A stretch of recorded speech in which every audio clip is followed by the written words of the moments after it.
کرنا. دیکھو عمرے کے جو رکن ہے نا، کسی بھی عبادت کی جو بیسک چیز ہوتی ہے وہ اس کے ارکان ہوتے ہیں.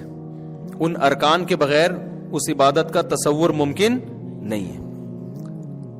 جیسے نماز میں قیام، رکوع، سجدہ یہ نماز کے ارکان ہیں، تو ایسے ہی عمرے کا جو رکن ہے نا وہ ہے طواف.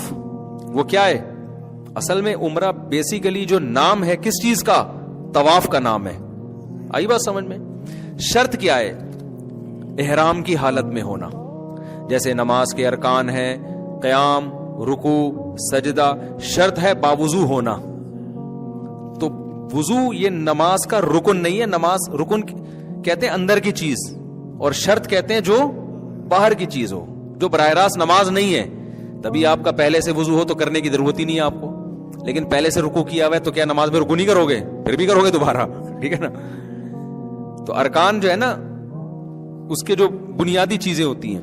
تو اسی طرح خوب یاد رکھو کہ عمرے کا جو رکن ہے، اس پہ کلپ بنائیں، یہ لازمی ضروری ہے. بہت سے لوگ یہ سوال پوچھتے ہیں. عمرے کا جو رکن ہے وہ ہے بیت اللہ کا طواف.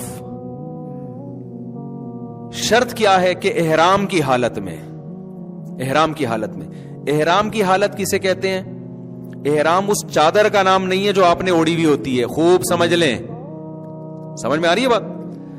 جیسے ہم تکبیر تحریمہ جب نماز کے لیے ہم قبلے کی طرف رخ کر کے اللہ اکبر کہتے ہیں اور ہاتھ باندھ لیتے ہیں، اللہ اکبر کی راہ پر پہنچتے ہی آپ نماز میں داخل. اب راہ پر پہنچتے ہی آپ پر نماز کی پابندیاں عائد ہو جاتی ہیں. اب آپ کسی سے بات نہیں کر سکتے، کھانا پینا نہیں کر سکتے، قبلے سے اپنے سینے کو پھیر نہیں سکتے. تو احرام نماز کے اندر بھی ہو گیا کہ نہیں ہو گیا؟ یہ کس طرح سے ہوگا؟ اللہ اکبر کہنے سے. تو اسی طرح یاد رکھو عمرے میں جب احرام میں داخل ہوتے ہیں یا حج میں بھی، تو اس کا طریقہ یہ ہے کہ لبیک اللہم لبیک لا شریک لک لبیک ان الحمد والنعمت لک والملک لا شریک لک. یہ الفاظ کہے جائیں عمرے کی نیت یا حج کی نیت سے. حج کی نیت ہے تو اللہم انی ارید الحج، اے اللہ میں حج کا ارادہ کرتا ہوں، فتقبلہ منی ویسرہ لی. اردو میں کہہ دیں اس کو، قبول بھی کر اور آسان بھی کر، اردو میں بھی کہہ دیں. تو یہ الفاظ کہتے ہی آپ احرام میں آ گئے، چاہے آپ نے پینٹ شرٹ پہنی ہوئی ہو. اس میں چادروں کا ہونا ضروری نہیں ہے. اور عمرے کی نیت سے کہے تو آپ عمرے کے احرام میں آ گئے، چاہے آپ حرم کے اندر ہوں یا حرم سے باہر ہوں، میقات کے اندر ہوں میقات سے باہر ہوں. اب احرام میں آنے کے بعد احرام کی پابندیاں شروع ہو جائیں گی.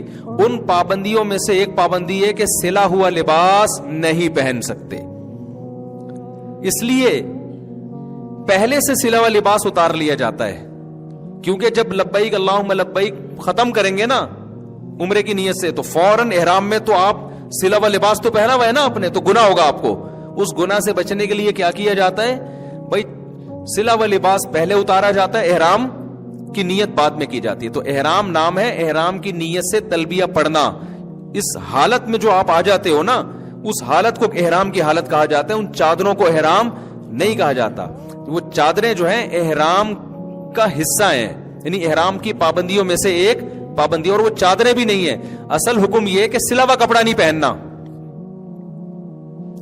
اب ظاہر ہے سلا ہوا کپڑا تو نہیں پہنیں گے تو اب کیا کریں پھر؟ تو کچھ تو پہننا ہے نا. تو وہ جو کچھ پہننا ہے وہ احرام میں داخل نہیں ہے. وہ کچھ پہننا وہ اس کا شرم و حیا سے تعلق ہے. صحیح ہے نا، کہ بھئی سلا ہوا نہیں پہننا. یہی وجہ ہے، یہ میں اس لیے بتا رہا ہوں کہ بعض لوگ احرام باندھ کے واش روم جا رہے ہیں تو ان کو وہ چادریں اتارنی پڑتی ہیں. واش روم سے فون کر رہے ہوتے ہیں، مفتی صاحب میں احرام کی حالت میں وہ چادر اتار سکتا ہوں؟ تو میں ان سے پھر کہتا ہوں بھئی یہ چادر احرام نہیں ہے، یہ تو آپ اتار لیں چادر.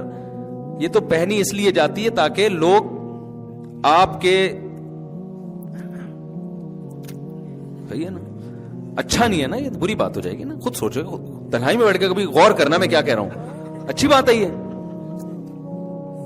تو جسم تو چھپانا ہے نا اپنا، تو اس کے لیے یہ کیا جاتا ہے. تو اس میں چادریں داخل نہیں ہیں. دوسری بات یہ کہ اس احرام، اگر آپ مکہ جا رہے ہیں، کسی بھی نیت سے مکہ جا رہے ہیں، میقات سے باہر سے، جیسے کراچی سے، طائف سے، مدینہ سے، تو اسلام کا حکم یہ ہے کہ آپ میقات بغیر احرام کے کراس نہیں کر سکتے.